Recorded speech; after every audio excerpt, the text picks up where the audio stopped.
আজকেও যদি সে লোকটা রাস্তার মধ্যে থাকে, আগের দিন তো হাত ধরতে আসছিল, আজকে আবার কি করবে কে জানে। তুই কিন্তু আজকে আমার খবরদার কোনো রকম আটকাবি না। তুই কি লোকের সাথে রাস্তার মধ্যে সিনক্রিয়েট করবি? পরে যদি আমাদের কলেজ যাওয়া বন্ধ হয়ে যায়? আর ধুর, এত চিন্তা করিস কেন, চল।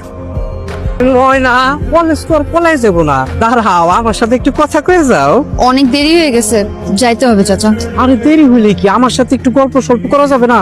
তুমি এত চুপচাপ কেন? আজকে দেরি হয়ে গেলে স্যার রাগ করবে।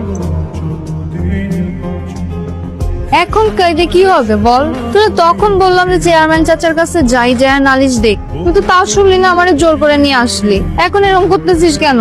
কান্দিস না প্লিজ। না কি কান্দতেছে কেন?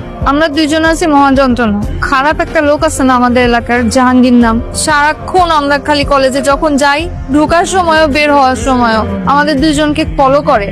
ভাই আমি বলতে পারবো না ও আমাদের সাথে কি কি করে। আজকে তো তুই আমার আগে বলবি না এসব ঘটনা হচ্ছে? আমি কি করছে?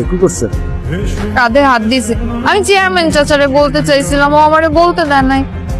ব্যাপারটা দেখতেছি। কি বলিস? আমার জন্য নাফিস ভাইয়ের অ্যাক্সিডেন্ট হয়েছে, তাছাড়া আর কোনো কারণ আমি দেখি না। নাফিস ভাই সাইকেল চালাতে জানে, হুট করে কেন আরেকজনের গায়ে ঠাস করে পড়ে যাবে? উনি যদি ইচ্ছা করেই না করতো, তাহলে আরেকজনের গায়ে পড়ে যাওয়াটা আমার কাছে তো এটা স্বাভাবিক লাগে না। কিন্তু আমার তো খারাপ লাগতেছে যে আমার জন্য বেচারা অ্যাক্সিডেন্ট করছে। আমাকে একটু বলো তো, কি তাবিজ করছো তুমি তারে? কি তাবিজ করবো? আমি ওনাকে চিনিই না। নাফিস ভাই, একটু এদিকে আসেন। আইতাছি ভাই। কিছু তুমি জানি না কেন, কোনো সমস্যা? না না, কোনো সমস্যা না। আপনি আমার জন্য অ্যাক্সিডেন্ট করছেন, এটা শুনে আমি খুবই অনুতপ্ত। আমি আপনাকে সরি বলতে আসছি। সরি টরি বলার কিছু নাই, এরকম কোনো কিছু হয় নাই। আপনি কি হাতে খুব বেশি ব্যথা পাইছেন? আর এটা কিছু না, আর কিছু বলবো তোমরা?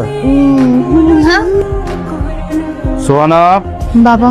কলেজ ছুটি হয়েছে কটায়? একটাই। এখন কটা বাজে? 4:30। এতক্ষণ কোথায় ছিলে? বাবা বান্ধবীর। বান্ধবীর বাসা যদি এত গুরুত্বপূর্ণ হয়, লেখাপড়ার দরকার নাই। কিন্তু বাবা আমি তো চাইছিলাম যে লেখাপড়া কইরা বড় ডাক্তার হবো। তুমি যদি সামান্য কারণে আমার লেখাপড়া বন্ধ করে দাও, আমি কেমনে ডাক্তার হবো? মাইয়া মানুষের এত লেখাপড়ার দরকার নাই। বাচ্চা কাচ্চা পড়াইতে পারলেও, আর ডাক্তার হয়ে কি হবো? ডাক্তার কি পারছে তোমার মায়ের বাঁচাইতে? একজন ডাক্তার না হয় মারে বাঁচাতে পারে নাই, কিন্তু তাই বলে কি তুমি ডাক্তার শাস্ত্রকে অস্বীকার করবা? চুপ। 4 মাসে ভাবি আমি কতবার আইছি আমার পাওনা টাকাটার লেখা। টাকাটা দিতেছেন না কেন? আমার টাকাটা আজকে লাগবো, আজকে আমার টাকাটা দিতে হইবে। আমারে আর কয়টা দিন সময় দেন ভাই। আইলি খালি সময় দেন, সময় তো দিলাম, টাকাটা তো দিতে পারতেছেন না। আমি কোনো সময় টময় দিতে পারবো না। চাচা, আপনি এত রাতে এসে বাড়ির মধ্যে চিল্লাচিল্লি করতেছেন কেন? কেন করতেছি জানো না? তোমার বাপের কাছে তো টাকা পাই, টাকাটা তো দিতেছ না। আইলি